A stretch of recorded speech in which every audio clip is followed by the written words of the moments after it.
दोस्तों, अगर आप बिज़नेस कर रहे हैं या करने की सोच रहे हैं, तो फिर तो एमएसएमई रजिस्ट्रेशन के बारे में तो आपने सुना ही होगा। कई लोगों ने आपको सजेस्ट भी किया होगा एमएसएमई रजिस्ट्रेशन के लिए। तो देखिए, ये आपके बिज़नेस के लिए बेहद फ़ायदेमंद है। एमएसएमई के साथ आपको government subsidy, loan benefit, tax छूट, कई सारे बेनिफिट्स मिलते हैं।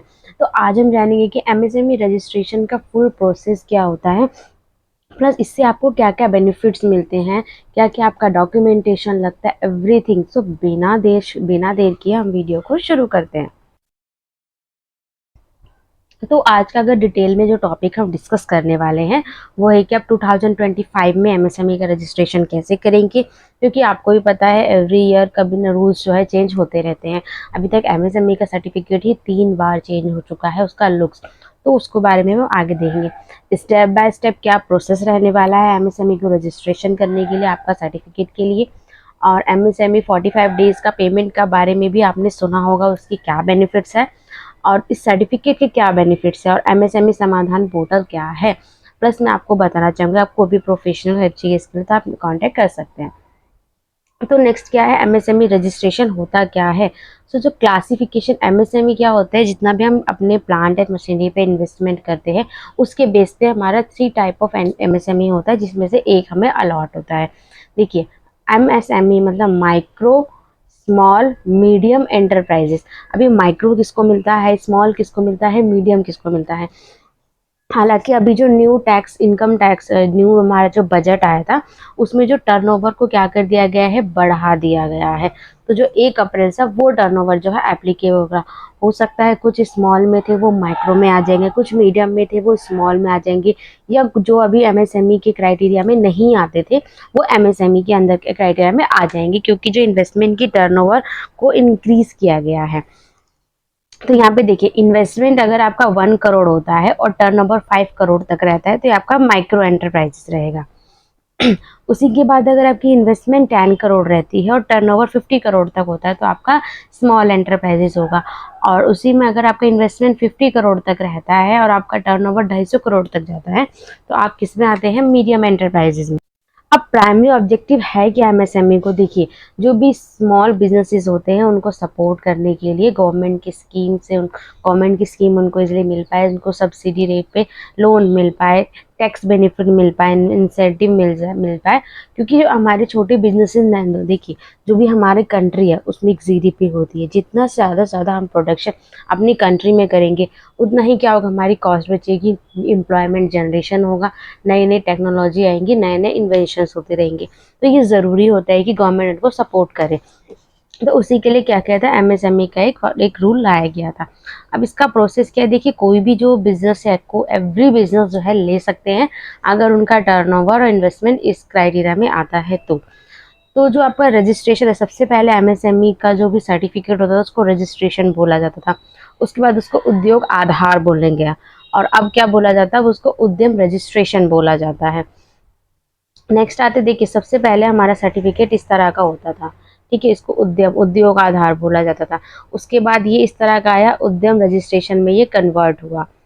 नेक्स्ट किस पे आया, नेक्स्ट अब जो करेंटली सर्टिफिकेट है वो इस तरह से है, ठीक है। अब अभी अगर आपका एमएसएमई रजिस्ट्रेशन होता है या पिछला भी है, तो उसको आप अपडेट करेंगे तो आपका इस तरह से आपका सर्टिफिकेट रहेगा, जिसमें यहाँ पे देखिए, यहाँ पे आपका उद्यम नंबर होता है, यहाँ पे बिजनेस का नेम होता है, सर्विसेज होती है, यहीं पे आपका लिखा होता है माइक्रो है। ये देखिए, यहाँ पे जो आप देखेंगे माइक्रो एंड जो भी आपके टर्नओवर के अकॉर्डिंग वो डिसाइड हो जाएगा कि माइक्रो है, स्मॉल है या फिर मीडियम है।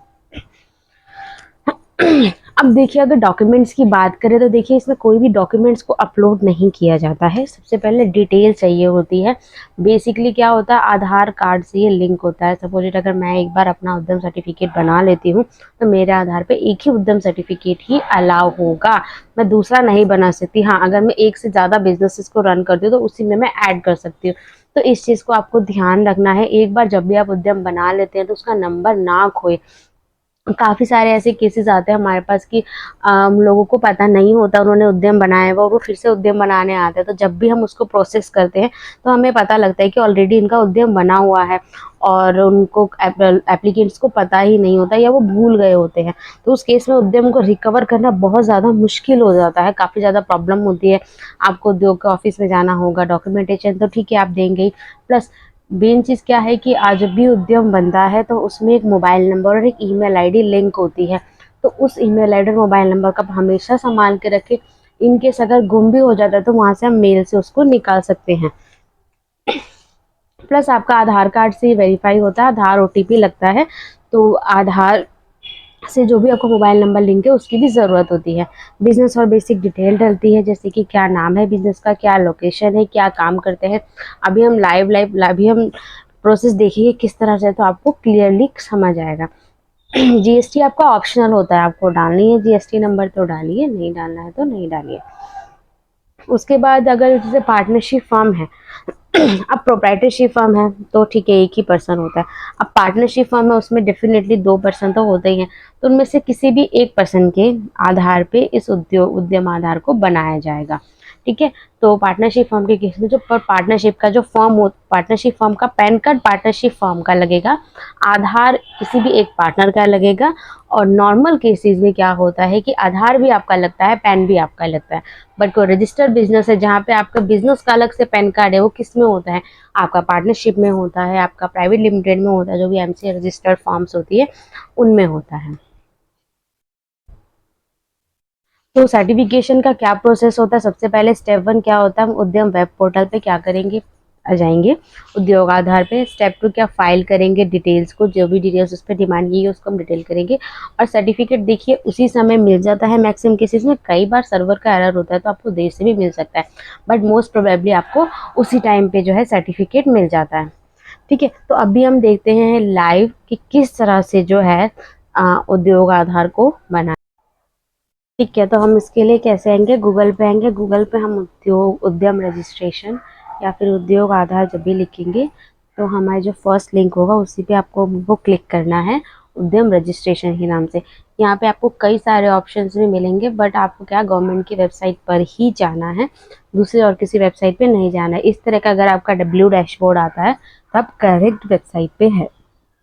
यहाँ पे आपको एक टैब मिलेगा न्यू एंटरप्रेन्योर्स के लिए, तो क्योंकि अगर आपका न्यू रजिस्ट्रेशन है तो न्यू एंटरप्रेन्योर्स पे आप क्लिक करेंगे जिनका पहले से रजिस्ट्रेशन नहीं हुआ है। माइग्रेशन का क्या है, जिनका ऑलरेडी एमएसएमई है और उनको अपडेट करना है। ठीक है, तो न्यू एंटरप्रेन्योर्स पे हम आएंगे। यहाँ पे सबसे पहले आपको क्या डालना होता है, आधार वेरिफिकेशन करना है विद ओटीपी। तो यहाँ पे अपना आधार डालेंगे और आधार कार्ड पे जो एंटरप्रेन्योर का नेम है सेम एज स्पेलिंग हम उस पर डालेंगे।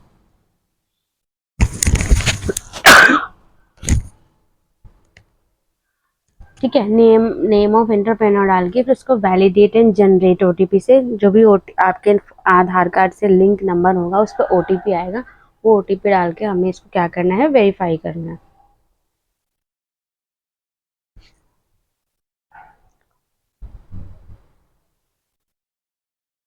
ओटीपी डालने के बाद हमें वैलिडेट करना है। अगर आप अपना नंबर भूल चुके हैं तो यहाँ पे लास्ट की 4 डिजिट्स पे आएगी, उससे आप समझ सकते हैं कि आपका ये कौन सा कॉन्टैक्ट नंबर से आपका आधार लिंक है। वैलिडेट करने के बाद सबसे पहले जो यहाँ पे प्रॉपर लिखा हुआ आएगा कि आपका आधार सक्सेसफुली वेरीफाइड हो गया है। अब उसके बाद टाइप ऑफ ऑर्गेनाइजेशन आपको डालना है। आपका प्रोप्राइटरशिप है तो प्रोप्राइटरशिप डालेंगे, बाकी यहाँ पे सारे ऑप्शन होते हैं, partnership, private limited, public limited, trust, other सारी चीज़ें होते हैं। तो यहाँ हम प्रोप्राइटरशिप का बना रहे हैं।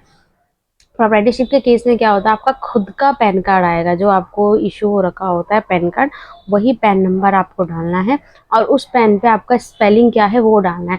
कई बार क्या होता है आधार कार्ड और पैन कार्ड में जो स्पेलिंग होती है स्पेस होता है कई बार, ठीक है, तो नेम तो ये सेम ही होता है, बट आपको यहाँ पे पैन कार्ड पे जो नेम लिखा हुआ है जिस तरह से स्पेस के साथ है, जैसे राम निवास नाम है तो राम और निवास में अगर स्पेस है पैन कार्ड पे तो आप राम निवास स्पेस के साथ ही डालेंगे।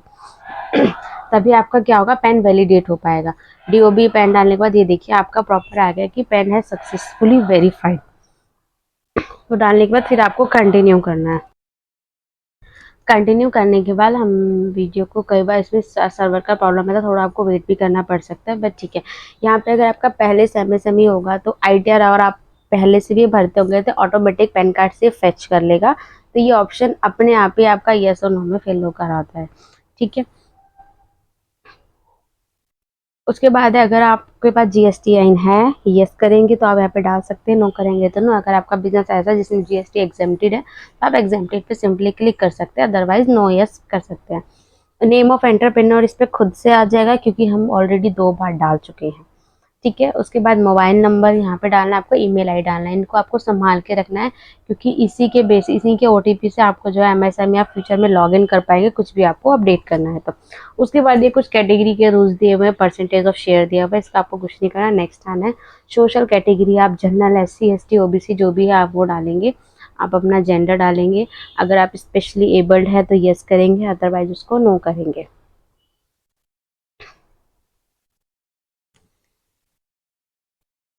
उसके बाद नेम ऑफ एंटरप्राइजेज में आएंगे। नेम ऑफ एंटरप्राइजेज में आपके बिजनेस का जो भी नाम आपने रखा हुआ है उसको आप यहाँ पे एंटर करके ऐड यूनिट में जाके उसको सिलेक्ट कर देंगे।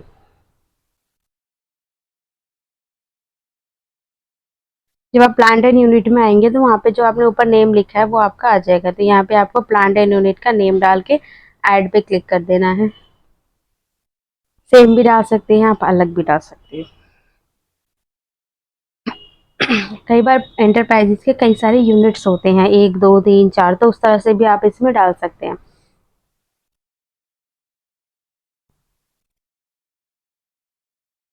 तो ऐड यूनिट पे आपको क्लिक करना है तो फिर ये ऐड हो जाएगा। ये ऐड आपको नेक्स्ट में आपको क्लिक भी करना है। ये देखिए, आप जब लोकेशन ऑफ प्लांट डालेंगे तो कौन से प्लांट का आपको लोकेशन डालना है, यहाँ पे आप क्या करेंगे, उस यूनिट को सिलेक्ट करेंगे जो आपने ऊपर आपने डाली होगी। यहाँ पे आपको यूनिट का एड्रेस, आपको सारे कॉलम्स फिल करना है, कोई भी एक ब्लैंक नहीं छोड़ सकते। तो अपने एड्रेस को सभी पार्ट्स में डिवाइड करके आपको डाल देना है। स्टेट और डिस्ट्रिक्ट तो आपको यहाँ पे सिलेक्शन का ऑप्शन मिल जाएगा, आपको सिलेक्ट कर देना है।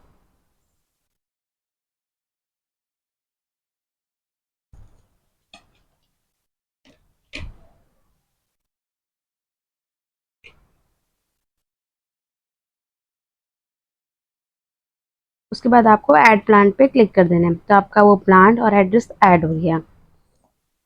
उसके बाद आपका एंटरप्राइजेस का ऑफिशियल एड्रेस क्या है, अगर आपका सिंगल ही प्लांट है, सिंगल ही ऑफिस है, तो दोनों जगह सेम आएगा। अदरवाइज यहाँ पे आप अपने हेड ऑफिस का एड्रेस डालेंगे।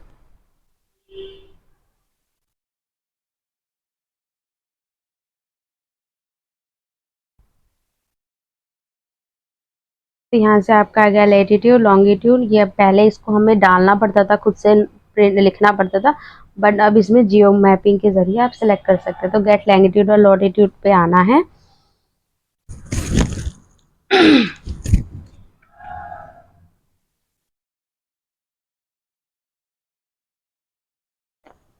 यहाँ पे आपको जियो टैगिंग है, तो एड्रेस के स्टेट तो ऑलरेडी आपको स्टेट डिस्ट्रिक्ट तो ये ऑलरेडी सिलेक्ट किया हुआ आएगा, उसमें आपको जूम इन करके आपको जो अपना लोकेशन सिलेक्ट कर लेना है।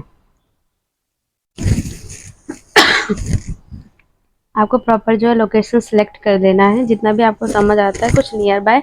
बाकी एक इसमें रेड तो आएगा ही, जो भी आप एड्रेस डालेंगे उसके अकॉर्डिंग आपको थोड़ा राइट लेफ्ट करना है तो वो आप कर सकते हैं, अदरवाइज उसी को आप ओके कर सकते हैं।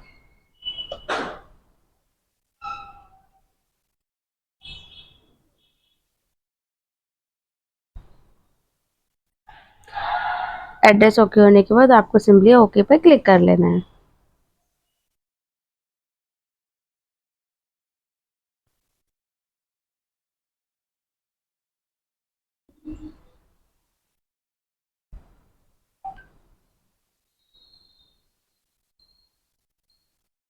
यहाँ पे आपको स्टेटस ऑफ एंटरप्राइजेज में आपकी इनकॉर्पोरेशन रजिस्ट्रेशन, मतलब आपका बिजनेस कब रजिस्टर हुआ है उसकी आपको डेट डालनी है, और आपने उसको शुरू कौन से दिन किया है। कई बार सपोज मैंने जनवरी में रजिस्टर कर लिया, मैंने मार्च में शुरू किया है, तो डेट ऑफ इनकॉर्पोरेशन मेरा जनवरी हुआ और कमिसमेंट मेरा मार्च हुआ, तो उस तरह से हम यहाँ पे डालेंगे।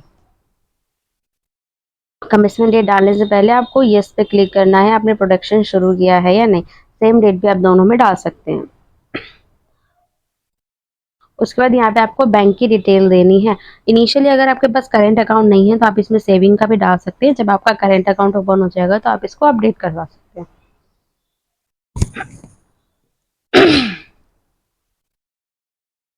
यहाँ पे आपको बैंक का नेम, आईएफएससी कोड और बैंक अकाउंट का नंबर डालना है।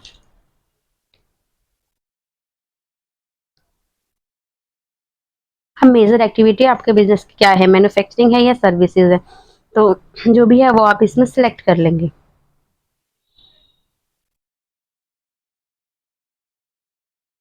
ये हमारे 17 पॉइंट्स हम अभी तक हम जो है पूरे फिल कर चुके हैं। अब इसमें 17.1 है कि नॉन ट्रेडिंग है, ट्रेडिंग है, मीन्स अगर एनजीओ है तो डेफिनेटली नॉन ट्रेडिंग होगा, और बिजनेस कर रहे हैं तो ट्रेडिंग होगा, तो यहाँ पे हम ट्रेडिंग सेलेक्ट करेंगे। अगर आपका नॉन ट्रेडिंग है तो हम नॉन ट्रेडिंग करेंगे।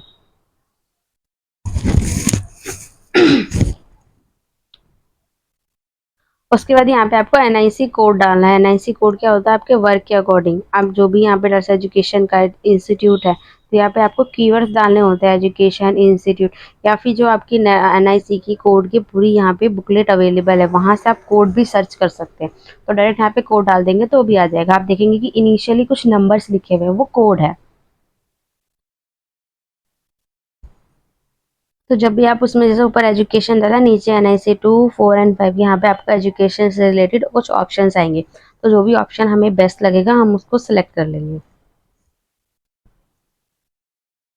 तो देखिए एजुकेशन में प्राइमरी, हायर, स्पोर्ट्स, कल्चरल है, अदर एजुकेशन सर्टिफिकेट सर्विसेज है। तो जो भी हमें जरूरी नहीं कि हमारे तीनों जो है ओके होंगे, हमारा एक भी अगर हमारा काम का है तो बाकी दोनों में हम जो भी ऑप्शन आते हैं उनमें से कोई भी सिलेक्ट कर सकते हैं।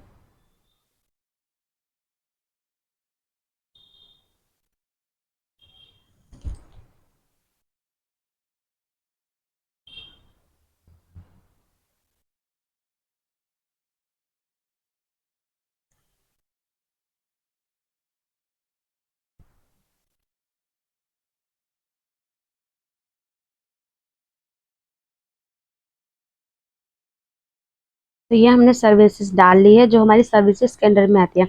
अब यहाँ पे हमें अपने एम्प्लॉयज जानने हैं, कितने मेल है कितने फीमेल, अगर कोई नहीं है तो आप 0 0 डाल के उसको आगे बढ़ सकते हैं। उसके बाद अगर प्लांट एंड मशीनरी में हमने कोई भी इन्वेस्टमेंट किया हुआ है, कोई भी हमारा रिटर्न डाउन वैल्यू मेथड है, तो यहाँ पे हम उन डेटा को डालेंगे। जो भी हमारे प्लांट एंड मशीनरी में हम इन्वेस्ट करते हैं यहाँ पे उससे रिलेटेड डेटा आता है।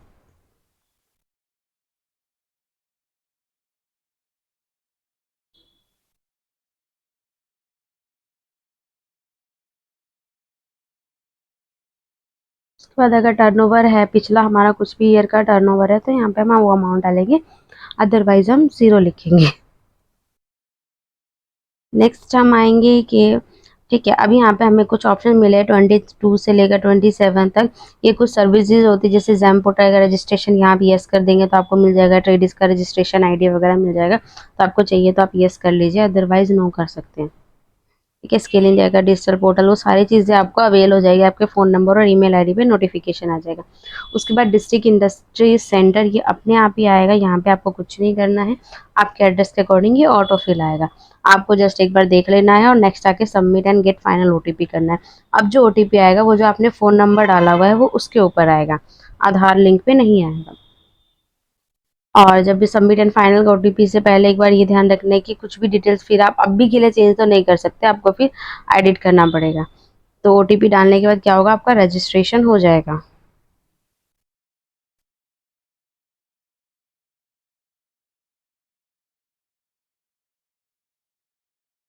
यहाँ पे आपको ओटीपी डालना है, वेरिफिकेशन कोड डालना है, फाइनल सबमिट कर देना है।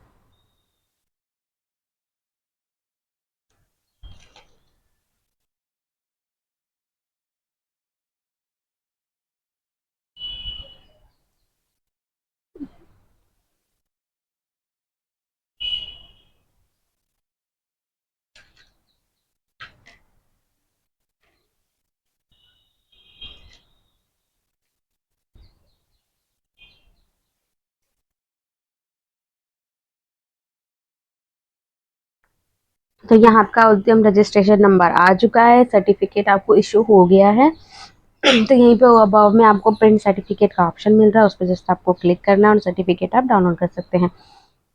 तो जब उद्यम उद्यम रजिस्ट्रेशन नंबर डालेंगे, आपको मोबाइल पे ओटीपी चाहिए, ईमेल पे चाहिए, तो वो यहाँ पे आप डाल के आपको वैलिडेट एंड जनरेट ओटीपी करके, ओटीपी डालने के बाद आपको सर्टिफिकेट आपका दिख जाएगा, आप सिंपली उसको डाउनलोड कर सकते हैं। बहुत हार्ड प्रोसेस नहीं होता, बट मेन चीज़ ये होती है कि आप प्रॉपरली सारे डिटेल्स को डालें, तो प्रोसेस ईजी होता है। तो बट इसी के लिए कभी आपको प्रोफेशनल की हेल्प भी हो सकती है। अगर आप खुद कर सकते हैं तो खुद भी कर सकते हैं, अदरवाइज आपको प्रोफेशनल हेल्प चाहिए तो हम कमेंट आपको डिस्क्रिप्शन बॉक्स में डिटेल्स मिल जाएगी, आप उस पर कॉन्टेक्ट कर सकते हैं। तो प्रिंट सर्टिफिकेट करके आप सर्टिफिकेट को डाउनलोड करके आपको जहाँ पे भी सेव करना अपने सिस्टम में आप वो कर सकते हैं। और अगर आपको एडिट करनी है डिटेल्स तो वहीं पे आपको बगल में एडिट का ऑप्शन भी मिलेगा, आप एडिट भी कर सकते हैं।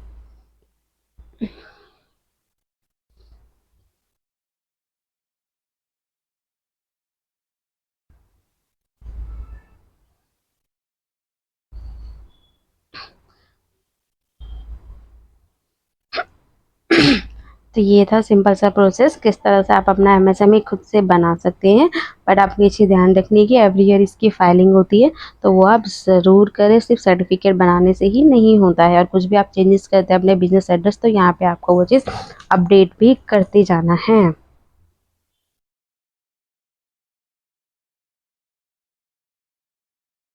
तो अभी हमने देखा कि किस तरह से आप उद्यम को वेब पोर्टल के ज़रिए किस तरह से उसको अप्लाई कर सकते हैं।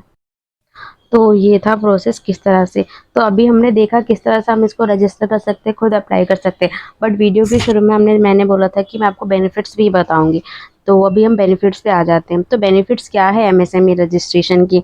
फर्स्ट तो ये है कि आपको कोलेटरल फ्री लोन्स मिलने के चांसेस होते हैं। प्रायोरिटी होती है, जैसे मुद्रा लोन हो गया, मोदी जी का पीएमईजीपी लोन हो गया। तो इसमें लोन्स को क्या किया जाता है, एमएसएमई को फर्स्ट, एमएसएमई जो बिजनेसेस होते हैं उनके लिए ये फैसिलिटीज अवेलेबल होती है, उनको लोन पहले दिया जाता है। और गवर्नमेंट क्या आता है, एवरी ईयर कुछ अमाउंट भी निकालती है कि बिजनेस इसको लोन दिया जाएगा, उनकी हेल्प की जाएगी। तो वो किनको मिल पाता है, जिनके पास एमएसएमई रजिस्ट्रेशन होता है और प्रॉपर उसकी एवरी ईयर फाइलिंग करते हैं। सब्सिडाइज फीस हो जाती है ट्रेडमार्क रजिस्ट्रेशन की, पेटेंट की और टेक्नोलॉजी अपग्रेड्स की। जैसे अगर आपका पार्टनरशिप है या फिर प्राइवेट लिमिटेड है तो आपकी जो गवर्नमेंट फीस होती है ट्रेडमार्क रजिस्ट्रेशन के लिए वो 9,000 होती है। बट अगर आपके पास एमएसएमई है, आप एमएसएमई होल्ड करते हैं, तो आपकी वो 50% हो जाती है, 4500। सेम इसी तरह पेटेंट और बाकी सारे टेक्नोलॉजी अपडेशन में भी होता है। प्रेफरेंस दिया जाता है government procurement contracts and tenders में। प्रोटेक्शन मिलता है अगेन डिलेड पेमेंट, क्योंकि आपने सुना होगा कि 45 डेज के अंदर पेमेंट क्लियर करना होता है। बट इसके लिए भी डिटेल वीडियो ऑलरेडी चैनल पे पोस्ट है कि किन कौन कौन इसके दायरे में आता है, जिनको 45 डेज के अंदर में पेमेंट कंप्लीट करनी होती है। उसके बाद ये आपको मार्केटिंग या इंफ्रास्ट्रक्चर डेवलपमेंट और एक्सपोर्ट प्रमोशन में भी हेल्प करता है। तो दोस्तों देखा हमने कि आपके बिजनेसेस को एमएसएमई के रजिस्टर करवाने के कितने सारे आपको बेनिफिट्स मिलते हैं। गवर्नमेंट कई सारी जो फैसिलिटी प्रोवाइड करती है जिससे आपका बिजनेस तेजी से जो है वो ग्रो हो सके। सो अगर ये वीडियो आपके लिए प्रॉफिटेबल हुआ है, इसको देख के आपको इन्फॉर्मेशन मिली है, आप अपडेट हुए हैं कुछ, तो इस चैनल को लाइक करें, वीडियो को लाइक करें, शेयर करें, हमारे चैनल को सब्सक्राइब ज़रूर करें और अपने बिजनेस फ्रेंड्स को ज़रूर शेयर करें जो नए बिजनेस शुरू कर रहे हैं, जो ऑलरेडी जो इन सब प्रॉब्लम जिनको नहीं पता होता, क्योंकि जब हमें पता ही नहीं होता तो हमें काफ़ी सारे लॉसेस भी होते हैं, हम गवर्नमेंट की फैसिलिटीज़ को अवेल नहीं कर पाते। और अगर अवेल कर भी पाते तो उसके लिए हमें बहुत ज़्यादा जितनी मेहनत ज़रूरत नहीं होती उतनी मेहनत करनी होती है। और हमारे चैनल को ज़रूर सब्सक्राइब करें ताकि इसी तरह के आपको बिजनेस फाइनेंस अपडेट मिलते रहे। सो मिलते हैं नेक्स्ट वीडियो में। Stay successful. Thank you so much.